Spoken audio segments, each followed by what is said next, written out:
नमस्ते। आज मैले चाहिँ आँपको अचार कसरी बनाउने सबैले आफ्नो घरमा बनाउनु भएको हुन्छ, तर मैले चाहिँ कसरी बनाउँछु भनेर मैले तपाईहरुलाई आफूले बनाएको रेसिपी शेयर गर्न गइराखेको छु। पहिला चाहिँ हामीले आँपलाई धोएर यसरी काट्ने, मसिनो गरेर आफूलाई कत्रो चाहिन्छ त्यही साइजमा चाहिँ हामीले आँपको टुक्रा बनाउनु पर्छ। त्यसपछि आँपलाई 2 घण्टासम्म नुन पानीमा डुबाएर राख्ने र त्यसलाई बेसार र थोरै नुन राखेर मोल्ने। बेसार राखेर राम्रोसँगले मोल्ने र 3 घण्टा जति घाममा सुकाइदिने।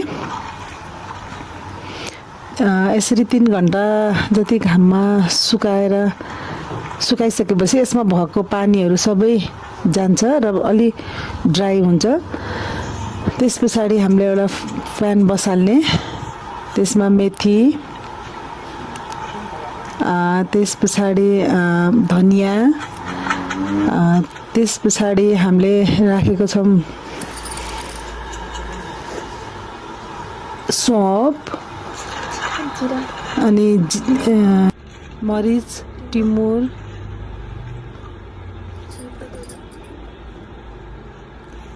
अनि तोरी हामीले यसमा मिसाएका छौं।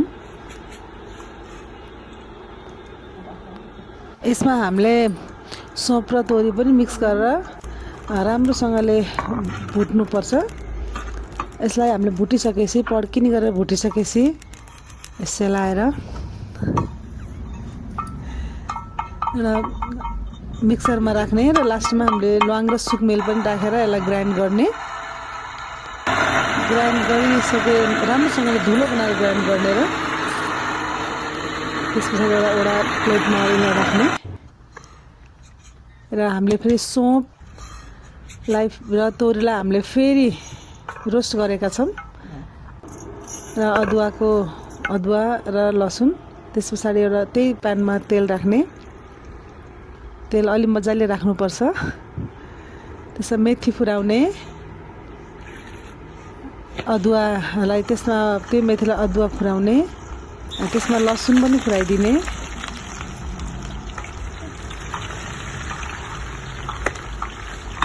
त्यसपछि त्यो अघिको मसलालाई चाहिँ त्यो आँपको अचारमा राखिदिने।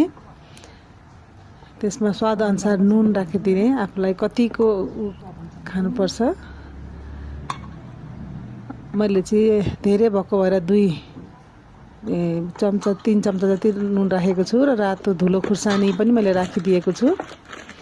यसले कलर पनि राम्रो आउँछ र स्वाद पनि राम्रो बन्छ। र अघि तताएको फ्राइङ प्यानमा चाहिँ मैले आफूलाई कलर अनुसारको बेसार राखेको छु र त्यसलाई त्यहाँ खनाइदिने।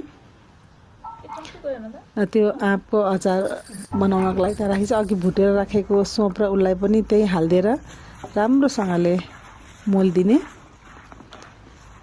सबै राम्रोसँगले सबैतिर लाग्ने गरेर हातले नै मोल्नुपर्छ र हातले मोलिसकेपछि चाहिँ यसलाई चाहिँ अब 3 घण्टाको लागि थोरै भिनेगर राख्ने, त्यो अचार नबिग्रोस् भनेर थोरै भिनेगर राख्ने र त्यसलाई फेरि मोल्ने।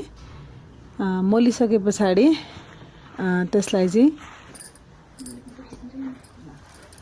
3 घण्टाको लागि चाहिँ एउटा भाँडोले छोपेर राखिदिनुपर्छ। 3 घण्टा पछाडि चाहिँ भाँडा सफा राखेर त्यसलाई चाहिँ हातले नै खादी राम्रोसँगले मिलाइ हाल्नुपर्छ। त्यसमा चाहिँ पछि हावाहरू नछिर्ने गरेर एकदमै टाइट गरेर गर्नुपर्छ। मैले चाहिँ लगभग 5 केजी आँपको चाहिँ यति 3-4 बट्टा अचार भएको छ। मैले आज बनाएको आँपको अचारको रेसिपी कस्तो लाग्यो? यदि राम्रो लाग्यो भने हजुरहरूले पनि घरमा बनाउनु होला। स्वास्थ्यको लागि पनि राम्रो हुन्छ र पैसाको पनि बचत हुन्छ र धेरै समयको लागि पनि टिक्छ। त्यसैले तपाईहरुले पनि बनाएर राख्नु होला।